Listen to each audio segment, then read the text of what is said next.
Plus two second year arts आ vocational class start हो जाइए। यार ना रही मिशन प्रयास 2025 2 जून रु स्टार्ट हो सारा। जो मैंने जॉइन करने चाहते जॉइन करूँ, अनेक पिला जॉइन कले, आपण मैंने जॉइन करूँ। आम एठारे आपन को कम्प्लीटली कोर्स प्रोवाइड करूँ। जो 6टी सब्जेक्ट अच्छी से 6टी सब्जेक्ट को आम एठारे पढ़ेबू, लाइव क्लास माध्यम पढ़ेबू। लाइव क्लास सरला पर आपन को वीडियो सॉल्यूशन मिल, जो क्लास हो तार वीडियो आपन पाइपर, यह सहित तार नोट्स गुड़ाक पाइपर। ठीक अच्छे, तो समस्त विषय को आम एठारे ऑनलाइन माध्यम क्लास प्रोवाइड करूँ। रेकर्डेड वीडियो पाइबे, डेली लाइव क्लास हेबो। ओके, प्रैक्टिस नोट्स दिज्व, पीडीएफ नोट्स रही, डाउट सेशन रही, वीकली टेस्ट रही। आम एवरी संडे रे गोटे गोटे टेस्ट नेबू। आउ सेही टेस्ट रे आपण माने निर्दिष्ट समय भितर आपण आंसर लिखिकी आम पाखक पुणी थे पठेबे। ठीक है, access your online course only 350 rupees per month. Okay, for more information you have to contact 7657066779 and 7656935748। अधिक जानापी यही नंबर जोगाजोग करूँ। एठारे ऑनलाइन सहित ऑफलाइन क्लास सुविधा रही। जो मैंने फुलवाणी रोचे से ऑफलाइन क्लास करेंगे। दि जाइए नंबर में आप जोगाजोग करूँ। पूर्व क्लास रे आम सारी कौन कि तपस्विनी पत्र जो थिला, तपस्विनी पत्रर आम 2 मार्क सारी देथिले। ठीक अच्छे, आज आम देखा कि यार 3 मार्क गुड़ाक कौन। सबुठु इम्पोर्टाट जिनस पूर्वर भी मुझे कि आम जो 2-3 मार्क लिखुचे सबुठु मन पकेवा भाया जिनस कि एठारे लेखा और लेखक को निहाती रखा है। कहीं लेखा और लेखक एठारे 1 मार्क मिलूँ 3 मार्क रे, आउ तुम आंसर पाई एठारे 2 मार्क मिलूँ। एटा 2 मार्क भाया उत्तर आम लिखा ना, कारण 2 मार्क रे आम कौन करूँ लेखा आउ लेखकों 1 मार्क मिलूला, उत्तर पर 1 मार्क मिलूला। सेठारे उत्तर को सर्ट कले भी चलूला, बट 3 मार्क रे सेपरी हम ना। 3 मार्क रे टिके आपण माने ताको चेष्टा करेंगे कि टिके ठीक ठाक रे लिखा। ठीक अच्छे, प्रश्न देती तपस्विनी सीता क्या पत्र लिखुले आउ कहीं पत्र लिखुले। आम डायरेक्टली भी एठारे लिखा जा पारथा कि तपस्विनी सीता प्रभु रामचंद्र को पत्र लिखुले। कहीं लिखुले कि मन में जो संदेह जात होता से संदेह को दूर करने माता सीता प्रभु रामचंद्र पाखक पत्र लिखुले। डायरेक्टली यह लिखा जा पारथा, किंतु नहीं आम से टाइप लिखा ना।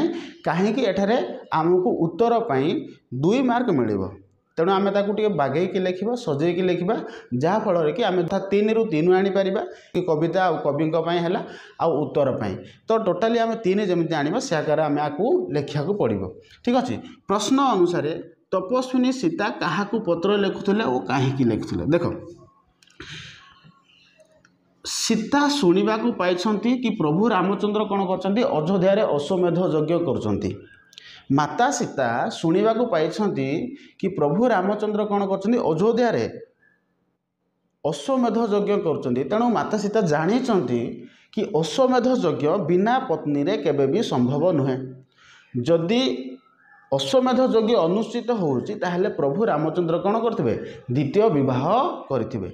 एइथिपई से जानिबापई ता मन जो संदेह थिला सही संदेह को दूर करने माता सीता मन जो संदेह थिला ताकू दूर करने से प्रभु रामचंद्र पाखक चिठी लिखिं। बुझीगला ना नहीं ना आउथरे कहीदेवी। देख मु कौन कहली कि माता सीता शुणा पाई कि प्रभु रामचंद्र अश्वमेध यज्ञ करुँच। जेहेतु अश्वमेध यज्ञ बिना पत्नी रे सफल हुए ना, तेणु माता सीता मन में संदेह जात होइछि कि से कौन करथिबे द्वितीय विवाह करिथिबे। तेणु सही संदेह को दूर करने माता सीता कौन कर प्रभु रामचंद्र पाखक पत्र लिखिं। बास एतिकी ही कथा। ठीक अच्छे, नेक्स्ट देख 2 नंबर देला कि रामचंद्रंकर यज्ञ करुवा कथा शुणी सीता क्यों प्रसंग में निश्चित हो जाइए से गोटे आंसर। सीता जितेबाला शुणी निर्वासित अच्छा आम कहीपर सीता जिते वाल्मीकि आश्रम अच्छा से शुणा पाई कि प्रभु रामचंद्र अयोध्या अश्वमेध यज्ञ अनुष्ठित कर। अश्वमेध यज्ञ बिना पत्नी रे संभव नुहे। तेणु माता सीता मन में प्रश्न उठी माता सीता मन में संदेह होइछि कि प्रभु रामचंद्र प्रभु रामचंद्र निश्चित भाव में कौन करते द्वितीय विवाह करेंगे बुझेगा ना नहीं। रामचंद्र यज्ञ करुवा कथा शुणी माता सीता क्यों प्रसंग में निश्चित हो जाते विवाह करिथिबा कथा बा द्वितीय पत्नी ग्रहण करिथिबा कथा समधर निश्चित हो जाते कहीं द्वितीय बिना पत्नी रे अश्वमेध यज्ञ सफल हुए ना। जेहेतु प्रभु रामचंद्र अश्वमेध यज्ञ अनुष्ठित करिसेंती तेणु माता सीता मन प्रश्न होती माता सीता मन सन्देह जात होती कि प्रभु रामचंद्र निहाती भाव में कौन करते द्वितीय विवाह करेंगे। 3 नंबर देख मुहि तपस्विनी मते न करिब हेय यह केउ प्रसंग रे कहा जायछि। मु तपस्विनी मते न करिब हेय यह केउ प्रसंग रे कहा जायछि। एठारे कवि किए होछि स्वभाव कवि गंगाधर मेहर आ कविता कौन तपस्विनी पत्र ठीक अच्छे। उत्तर लिखिले उत्तर देख रामचंद्र यज्ञ कार्यर आयोजन निमित्त निश्चित द्वितीय पत्नी वरण करिथिबे बोली से चिंता करी सीता प्रभु रामचंद्र को पत्र लिखिछंती। से लिखिछंती जे से किए ताहा जानिबा आवश्यक नहीं कारण रामचंद्र होउचंती तपस्वी मानकर बा तपस्वी मानकर अशांति नाशक है। तपस्वी मानक तांकर किछि अदय न थाए तेणु से जड़े तपस्विनी होइथिबारु तांकठारे बा तांकर हेय विवेचना न करिया पई प्रभु को अनुरोध करिसंती। देख प्रश्न अनुसार मुहि तपस्विनी मते न करिब हेय यह केउ प्रसंग रे कहा जायछि। ओके रामचंद्र जेहेतु अश्वमेध यज्ञ अनुष्ठित करचंती प्रभु रामचंद्र जेहेतु अश्वमेध यज्ञ अनुष्ठित करचंती माता सीता निश्चित हो जाइछंती कि प्रभु रामचंद्र द्वितीय विवाह करथिबे। एही समय रे माता सीता प्रभु रामचंद्र पाखक गोटे पत्र लिखिछंती। सेही पत्र रे से निजको तपस्विनी बोली परिचय देइछंती आउ कहिछंती कि मु किए ताहा जानिबा आवश्यक नाही काहेकि ना प्रभु रामचंद्र तापस मानकर अशांति नाशक आ तापस मानकर किसी अदय न थाए से कौन करछंती से जने निजको तपस्विनी बोली परिचय देई तांकु हेय विवेचना न करिया पय प्रभु रामचंद्र को अनुरोध करछंती ठीक अछि। 4 नंबर प्रश्न देख 4 नंबर प्रश्न देछि सीता पत्र लिखि रामचंद्र ठारू क्यों तपस्या और क्यों मंत्र विषय जानिया चाहिए। देख जितेबाला प्रभु रामचंद्र अश्वमेध यज्ञ करते माता सीता निश्चित हो जाती कि प्रभु रामचंद्र द्वितीय विवाह करते तेणु तांको मन जो सन्देह जात होता से सन्देह को दूर करने माता सीता कौन कर रामचंद्र पाखक प्रभु रामचंद्र पाखक पत्र लिखिं।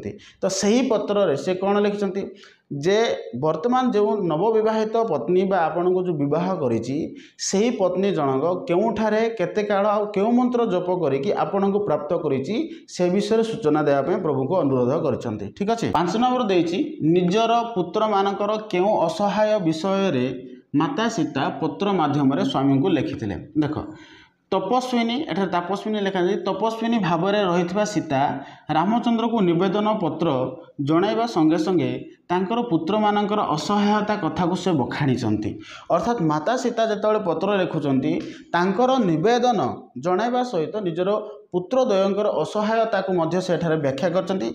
से लिखिंट तांकर पुत्रद्वय अत्यंत अबोध बोली से माने किछि मध्य जानती नहीं सेमानकर भाग्यर पितृकल आरोहण भाग्य नाही सेमानकर भाग्य पितृकल आरोहण भाग्य ना फल से जन्म समय ही पितृ अनुराग प्राप्त करना बोली उल्लेख करिसंती।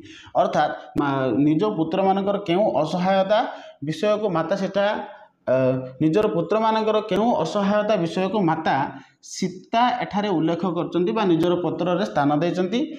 माता सीता एठारे निजको तपस्विनी कहवा सहित रामचंद्र को जो निवेदन करने सहित से निजर पुओ मानक विषय में सेठारे उल्लेख करचंती। तांकर जो दुई पुत्र से दुई पुत्र अत्यंत अबोध कारण से माने जन्म कालरू बापांकर जो भल पाइबा बापांकर जो अनुराग से माने पाई पारि नाहंती पितृकल आरोहण भाग्य तांकर जीवन रे नाही फल से माने जन्म समय ही पितृ अनुराग जानी नाहंती बोली एठारे उल्लेख करा जायछि ठीक अछि। 6 नंबर देख कहीं सीतांकर प्रेम को रामचंद्र स्वप्न मने करिवे बोली उल्लेख करा जायछि। देख अभिमान भरा माता सीता मानसिकता को प्रकाश करचंती बा अभिमान भरा मानसिकता प्रकाश करी माता सीता निवेदन पत्र रे लिखिचंती। अभिमान भरा मानसिकता प्रकाश करी माता सीता कौन करचंती कि निवेदन पत्र रे लिखिचंती पुत्रंक ठारू जेतेबेले से रामायण शुणिबे शुणिला परे जदि तांकु वैदेहीर स्मृति मने पड़े अर्थात माता सीतांकर मने पड़े ସେହି ସମୟରେ ତାହାକୁ ନବପ୍ରଣୟର ପ୍ରଲୋଭ ଲୋପନକୁ ଚାହିଁ ସ୍ୱପ୍ନ ମନେ କରିବେ ବୋଲି କହିଛନ୍ତି। ଅର୍ଥାତ୍ ଦ୍ୱିତୀୟ ପତ୍ନୀକୁ ପାଇଲା ପରେ ବୈଦେହୀ କଥାକୁ ସ୍ୱପ୍ନ ମନେ କରିବେ ବା ଭୁଲିଯିବେ ବୋଲି କୁହାଯାଇଛି। ଠିକ୍ ଅଛି।